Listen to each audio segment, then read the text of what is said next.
ang GMA Regional TV, One Mindanao. Aniya na ang mga dagkong balita karong adlaw sa One Mindanao. Laing mega oil price hike. Kapin 16 ngadto sa 18 pesos kada litro sa diesel ug 9 pesos ngadto sa 11 pesos kada litro sa gasolina ang posibleng isaka sa presyo sa petrolyo karong semana.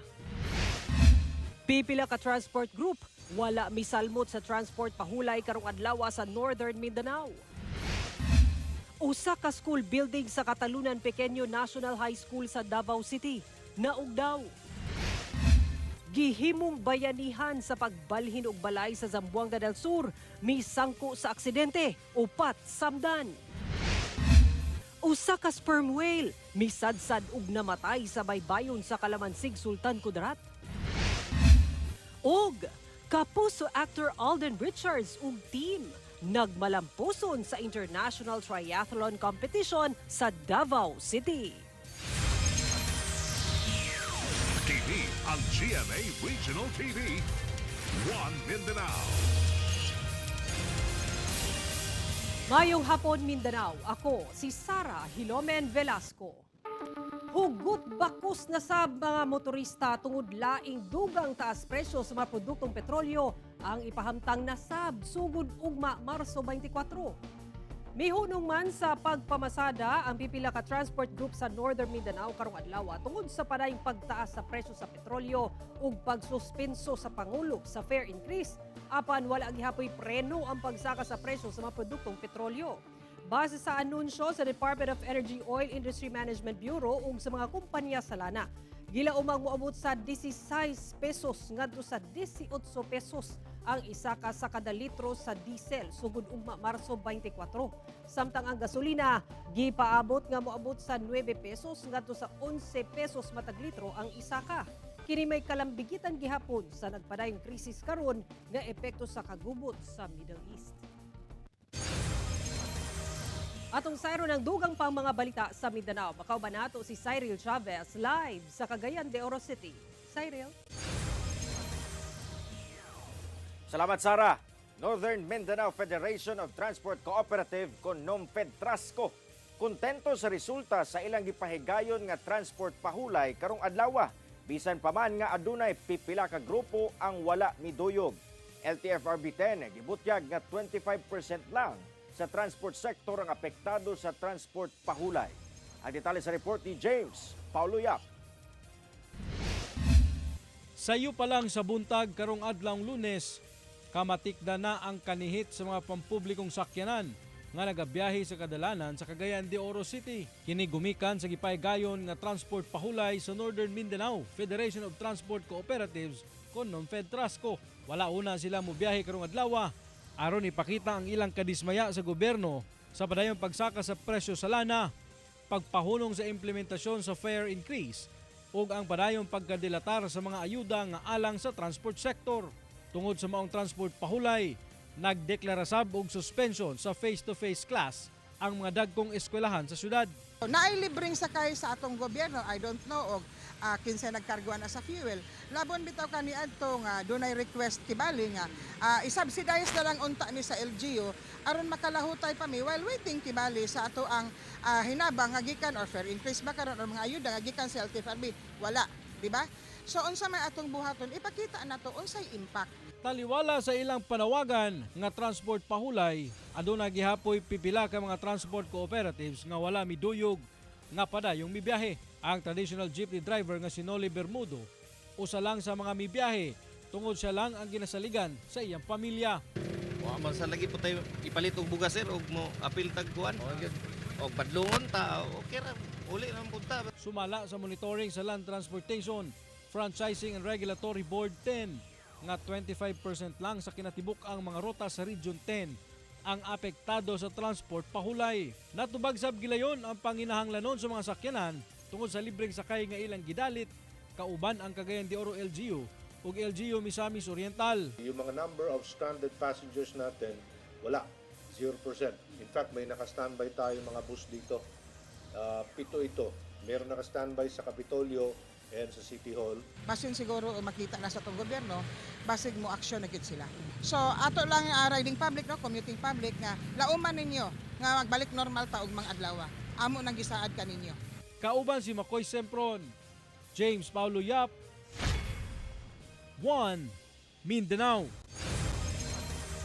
Dili mo ubos sa upat ang samdan, human misangpot sa disgrasya ang pagbayanihan unta sa pagbalhin sa usa ka balay sa Midsalip, Zamboanga del Sur. Ani ang report ni Efren Mamak.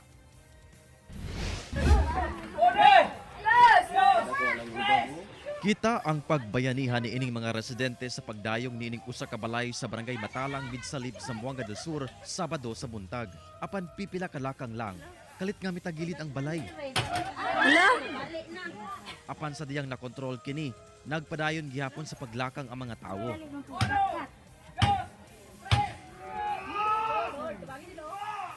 Hangtod nga.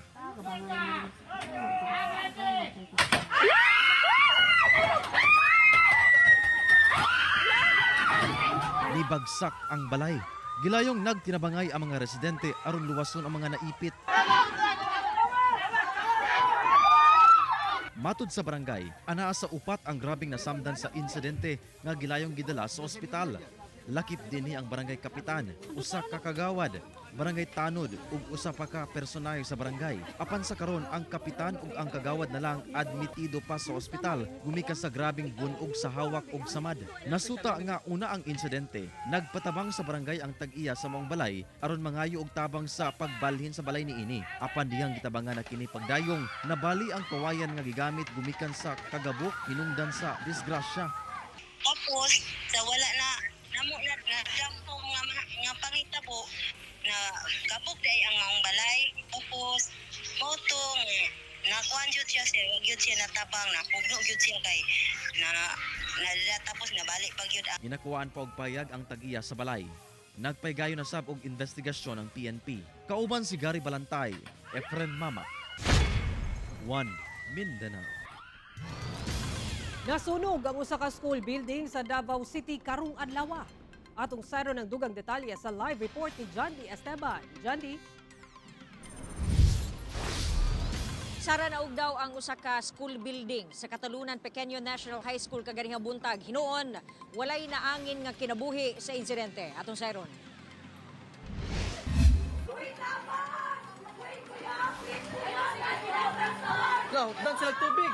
Nagpiti-piti nga kalayo ang mibulabog sa mga estudyante ug magtutudlo sa Katalunan Pequeño National High School sa Davao City. Dihang miulbo ang sunog sa usa ka school building.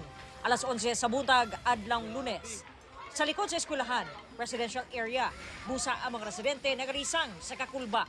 Apan taliwala sa makabungog nga dilaab sa kalayo, mao ang kusog nga panalangin sa usa ka babae.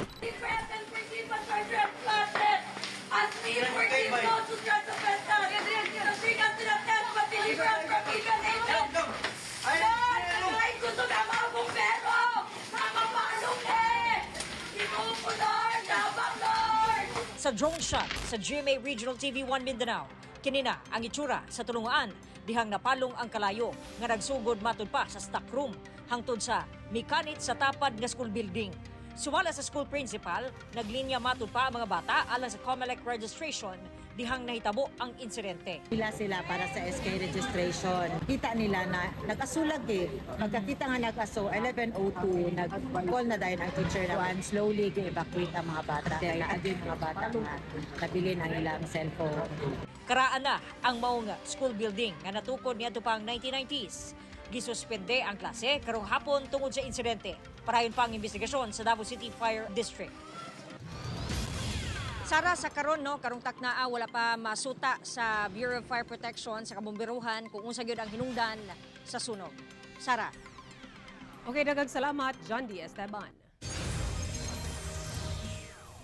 Usa ka sperm whale ang na-stranded ug namatay sa baybayon sa Kalamansig, Sultan Kudarat. Pagpatong sa pipila ka mga residente sa likod niini, gikadismaya sa LGU. Ang detalye sa report ni Efren Mamak.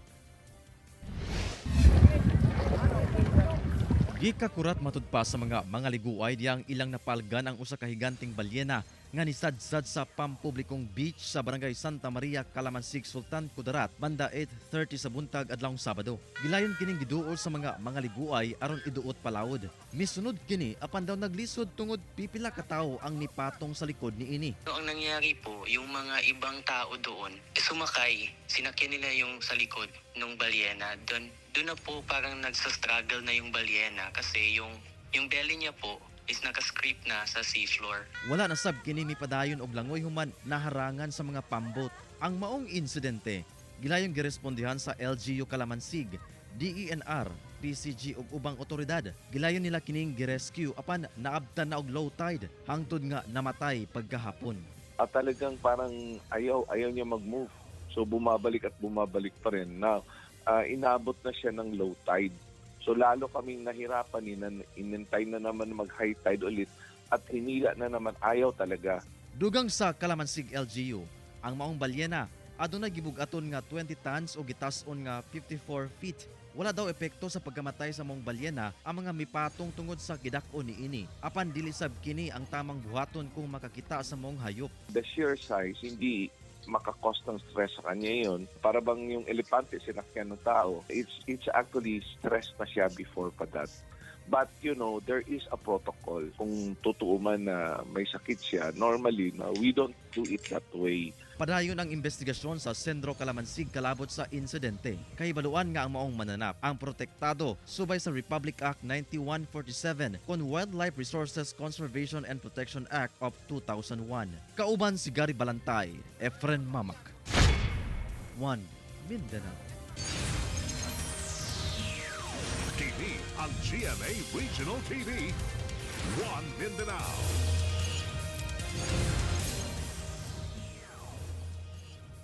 Sa mga ginikanan, bantayan nato ang atong mga anak aron dili maparehas ni ining usa ka tuig nga batang lalaki sa Bungaw, Tawi-Tawi.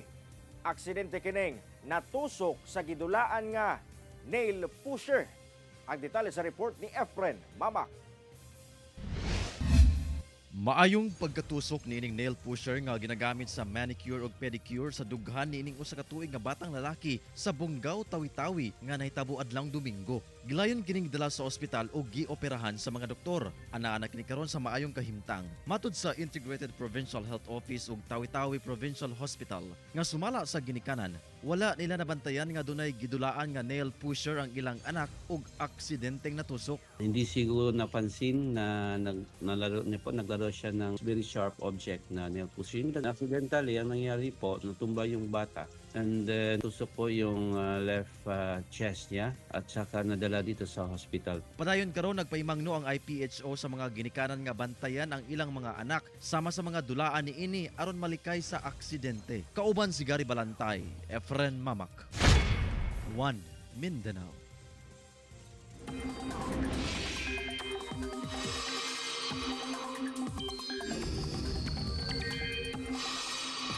Opisyal nang gideklara sa Pag-asa ang pagkahuman sa amihan season. Sumala sa Pag-asa timaan kini sa pagsugod sa ting-init. Gumikan sa nasinati karong Easterlies. Bisan na og init o igang ang atong panahon, aduna gihapon ang tsansa sa localized thunderstorms nga maghatod og mga pag-ulan. Sa dato sa Metro Weather, makasinati og hinay nga pag-ulan ang pipila ka lugar sa Zamboanga Peninsula ug Sorsogon karong hapon. Ulan unsab ang pipila ka lugar sa Marm ug Davao Oriental karong gabi.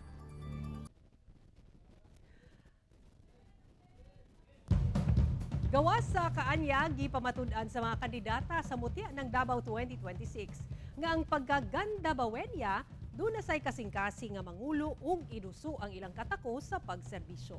Kini pinaagi sa ilang pagpakitang gilas sa mga kompetisyon atol sa Coronation Night sa mutya ng Davao 2026. Atong ilailahon kung kinsa ang mga bag-ong gikoronahang mutya ng Davao sa report ni Argil Relator. Driven by purpose and ready to take charge. She's a Gandabawenya. She is born to lead. Sa opening production number, klaro ang mensaheng buot ipaabot sa mga kandidata sa mutya ng Davao 2026. Ang mensahe ay nakasulat sa bitbit nga sash, agig pagbarog nga ang Gandabawenya dili lang gwapa, adunay purpose ug dunay katakos.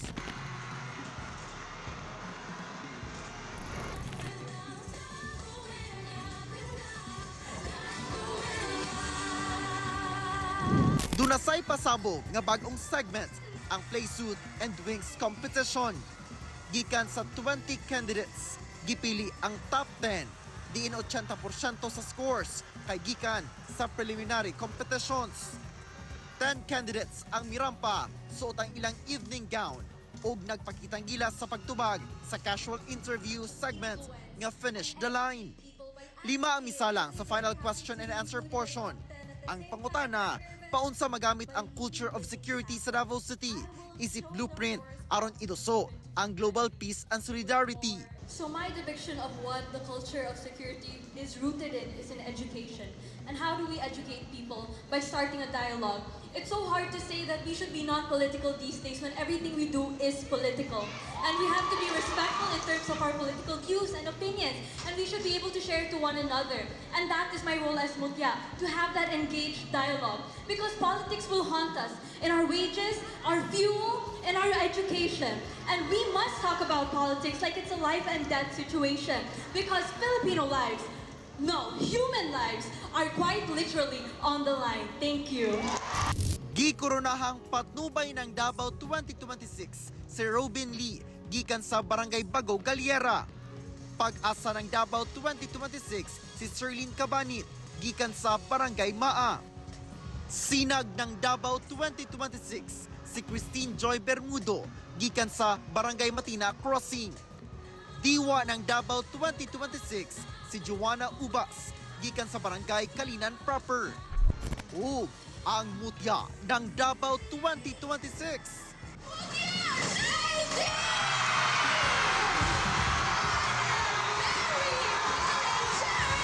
Ang BS Medical Biology student nga si Hannah Mary Colin Cheryl gikan sa Barangay Buhangin Proper. Sa ilang raid, magserbisyo ang mga mutya alang sa mga Davaoenyo ubos sa City Government of Davao. Take your first walk as our 53rd Mutya ng Davao.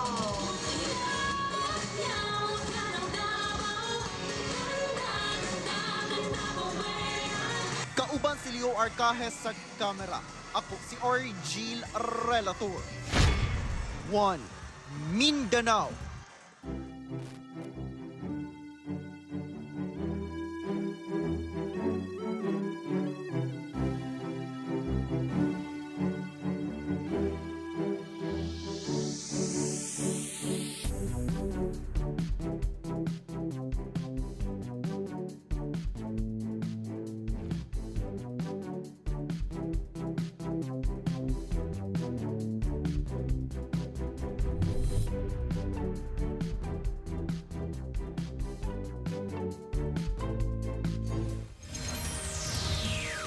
TV ang GMA Regional TV. One Mindanao. Gisaulog sa mga sakop sa Muslim community sa Davao City ang Idil Fitr ni adtong Sabado, pinaagi sa pagpahigayon og United Centralized Idil Fitr 2026 Congregational Prayer. Din sobra 70,000 ang mitambong. Giauhag sab ang mga Muslim nga padayon nga sundon ang mga sugo ni Allah ug nakalatid sa balaang Quran bisan pa man og natapos na ang balaang bulan sa Ramadan. Ang detalye sa report ni Argil Relator.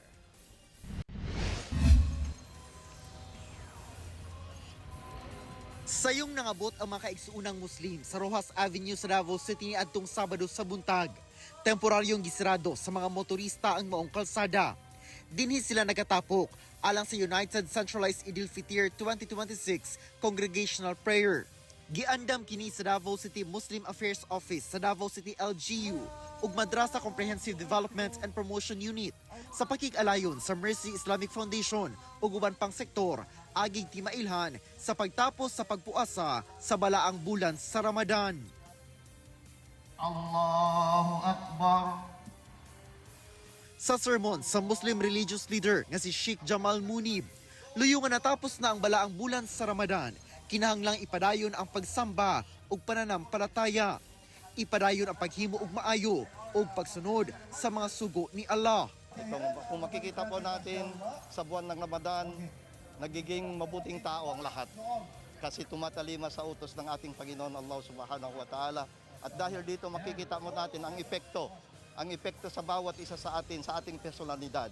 At dahil dito po, kailangan sa mga kapatid natin sa lahat, manatili po ang paggawa natin ng kabutihan. Nang sa ganon, ang pamumuhay natin dito sa mundong ito ay mapayapa. Human sa paghalad ug pag-ampo, nagakos ang mga mananampalatayang Islam, agig pagparayag sa parag-inig suunay, kalipay sa pagtapos sa Ramadan, pagparapin kung doon na may mga panagbangi. Ingon man, mas pakusgon pa ang ugnayan sa mga magbanay. Nahimong hapsay ug malinawon ang Idil Fitr Congregational Prayer. Usa sa mga mitambong sa selebrasyon, si Davao City Police Office Acting Director, Police Colonel Manan Muarip, nga usa sab ka Muslim. Na kung saan meron tayong crowd estimate of 70,800 plus na tao nandito ngayon, both male and female yon dito sa kahabaan ng Roas Boulevard. Doon na sa giandam nga food products na gipanghatag sa mga mitambong.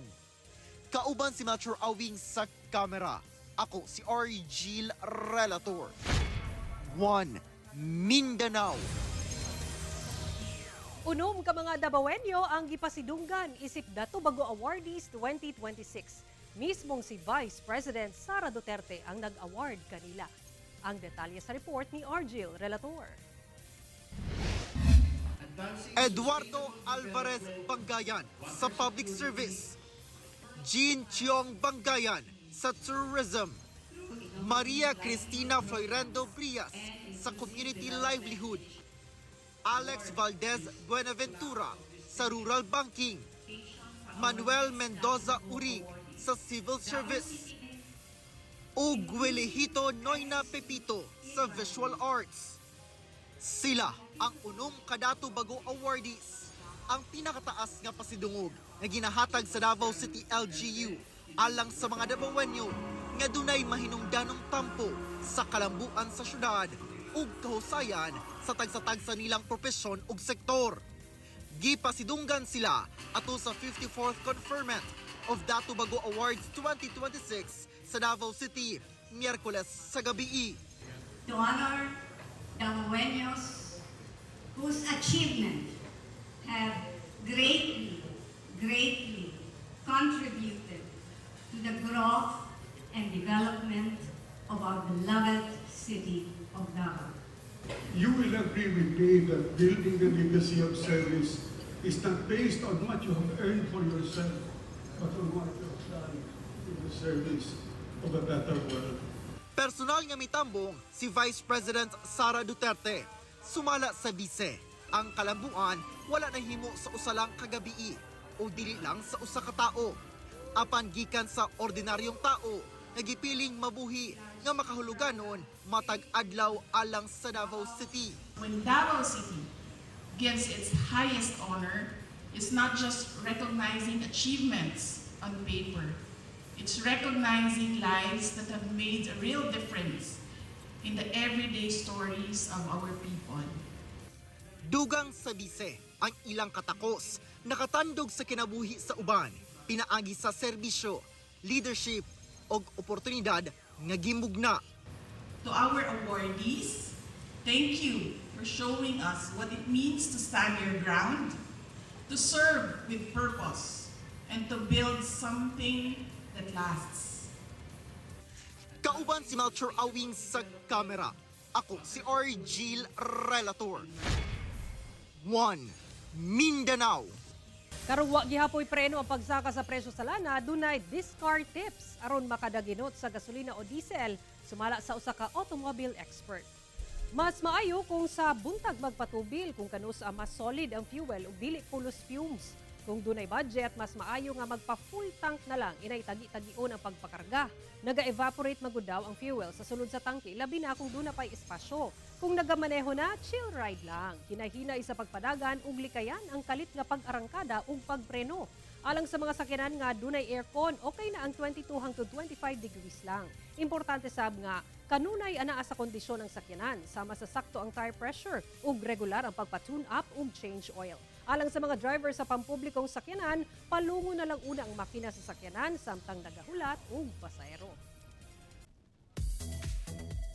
Malampusong napahigayon ang usa ka international triathlon competition sa Davao City. Lakip sa misalmot si Kapuso actor Alden Richards sa bike course sa maong kompetisyon.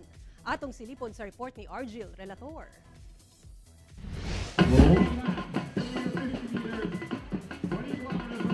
1.9 kilometer swim, 90 kilometer bike, ug 21.1 kilometer run. Anaa sa usa ka libo ka mga atleta gikan sa 30 ka mga nasod ang nidagsa Domingo sa buntag sa Davao City Coastal Road para sa Ironman 70.3 Davao Main Race, usa ka international triathlon competition.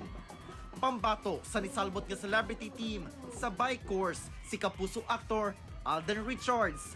Nabala ka daw si Alden sa sugod kay basin dili niya mahuman, sanglit kulang siya sa training nga ginasingit lang niya sa iyang schedules. Sugod lang ni adtong Pebrero. All the hard work and training na ginawa ko prior to the race really paid off today.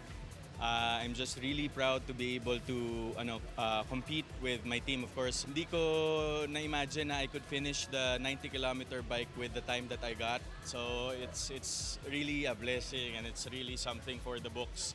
And I think this is gonna be the start of my journey dito sa triathlons. Davao is a very beautiful course since it's just flat roads and a nice view, scenery.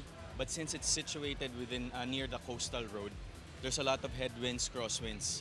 Yun yung pinaka-challenging. Actually, after nga the ride, kinausap ko yung team ko and then sabi ko what was challenging was really the winds more than the heat. Last year lang unta gusto ni Alden nga mosalmot og triathlon. Apan karon lang yun kini natuman. Buta nga, mahimo na matud pa nga kabahin sa iyang fitness journey to the next level. 9th place sila sa 73 ka grupo sa relay. Diin kauban niya sila Will Dasovich sa swim ug Nico Bolzico sa run course. First time nilang tulo sa relay sa triathlon. My expectations weren't that high because all three of us have been really busy, but I think we pulled out a pretty good time. Yeah, we weren't able to actually train together, all of the three of us. So we did our own individual training with Coach Al and our own coaches as well. He has so much grit. What he achieved today, for me, this new respect, a new level of respect for Alden Richards today. I saw him when we were doing the transition of the chip. I saw someone who gave it all. Overall champion sa maong triathlon ang triathlete nga si Erinald Reed Jr. nga natapos ang swim, bike ug run course sulod sa 4 hours and 33 minutes. Sa ikatulong higayon, malampusong na depensahan sa Tri-SND Barracuda gikan Lanao del Norte ang ilang tribo maisugon title nga dunay cash prize nga 500,000 pesos. Nagpaabot ang City Government of Davao sa ilang pasalamat sa tanang miyembro sa Safety and Security Cluster, event organizers ug sa mga Davaoenyo nga naningkamot ug nagserbisyo alang sa luwas ug malampusong triathlon event. Kauban si Mature Awing sa kamera. Ako si Argil Relator. 1 Mindanao. Gikalingawan sa netizens ang usa ka kuti nga gibulsa samtang nangita og gatas ang fur mom ni ini. Trending sa social media ang adopted kitten nga si Levi kay gibulsa kini sa iyang fur parent nga nangita sa gatas alang kaniya. Sa ni Cooper Sofia, napunit daw niya si Levi nga naa pa sa 46 weeks old niadtong March 14. Nangita daw siya og gatas alang kaniya sa grocery store duol sa ilaha kauban niyang inahan. Apan nataha daw sila kay nga mosulod kay basin dili sila pasudlon kay dala nila si Levi. Mao nga giingnan niyang iyang inahan nga ibulsa na lang si Levi kay kasigo daw kini sa bulsa aron daw makasulod sila. Apan pakyas daw sila nga makapalit og gatas. Maayo daw kay dunay may malumong kasing-kasing nga netizen og gihatagan sila og gatas alang kang Levi. Og mo kato ang mga ulahing balita sa Mindanao karong adlaw. Mamahimo ninyo kini makita pag-usab pinaagi sa pagbisita sa official website sa GMA Regional TV o bisitahan ang among official YouTube channel ug i-click ang subscribe button para sa pinakaulahing balita. Daghang salamat sa atong mga kapuso sa Mindanao nga nagalantaw kanamog sa atong mga kapuso abroad. Padayon lang sa pagtutok sa mga lokal nga balita matag adlaw tungod sa GMA Regional TV, Local News Matters. Kami ang GMA Regional TV 1 Mindanao, tibok persa para sa mas dakong misyon ug mas halapad nga pagserbisyo sa nasod.